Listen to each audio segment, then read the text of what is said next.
in Hatha yoga or any physical form of yoga, we're not learning how to lock joints out because we're trying to take care of the joints for as long as we live. Therefore, when we lock a joint, it's a hyperextension, and we're creating a lot of compression within the joint and premature wear. So locking is something we should avoid. This carries over into triangle. You have to be careful. Some people will say, pull your kneecap up, do this, that, and the other. That's good for getting a good alignment inside the leg. It is. But you want to be careful how much you pull the kneecap up.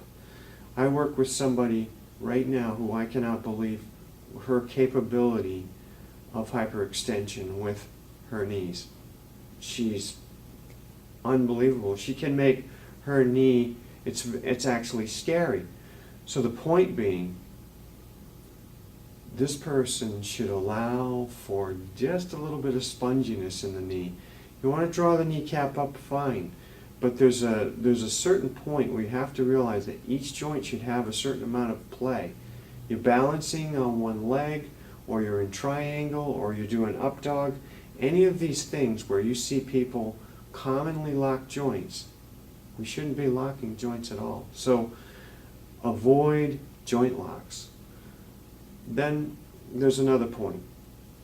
And I know this isn't going to go over well with some of you, say with Ashtanga or Vinyasa backgrounds, but here's an interesting thing. The movement to an exercise that we might all know as children, or some of you might have been in the military and have heard of squat thrusts. Squat thrust is like a forward bend. You shoot the legs out, the feet land, and you have a plank. You see the same thing, which we call the jump back, in different vinyasa sequences and different forms of sun salutations. You should know that when you do this, when you lengthen out where the shock goes in the lumbar region of the spine and also in the sacrum area. So the shock has to go somewhere, unless you're mighty good at landing soft. However, I've run into a number of gymnasts who are in their 20s and already had arthritis, so I would have to give you a warning. And that is, be very careful on the jump backs, because you can prematurely wear out your lower spine. You don't want to create problems. It feels good. I've done the jump backs myself, okay? The thing is, maybe on a safer side, if a person has back problems, they should automatically just do a walkthrough. They should lunge and then out to the plank, instead of it being a straight shot, shooting the feet straight out from, say, a forward bend, or some of us call it monkey or active back extension. So in those types of postures, when we shoot the feet out, instead of that, walk them through a lunge. It's a lot safer. If somebody wants to take care of their lower back, that's another issue as well.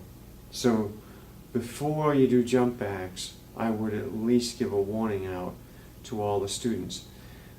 Generally speaking, though, if we start to look at it from, say, a therapeutic sense, and we put our egos aside, we know that it's probably time to make a change in the sequence and eliminate the jump back.